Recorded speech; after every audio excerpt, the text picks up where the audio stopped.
இருந்த அவரது ஆர்வம்.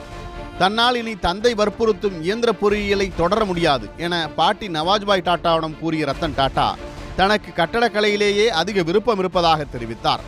அவரது விருப்பத்தை புரிந்து கொண்ட பாட்டி நவாஜ்பாய் டாட்டா ரத்தன் டாட்டாவை கட்டடக்கலை பயில ஏற்பாடு செய்தார். பாட்டியின் உதவியுடன் இயந்திர பொறியியலை தூக்கி தூர போட்டுவிட்டு கார்னல் பல்கலைக்கழகத்தில் கட்டடக்கலை துறையில் சேர்ந்து கொண்டார் ரத்தன் டாட்டா.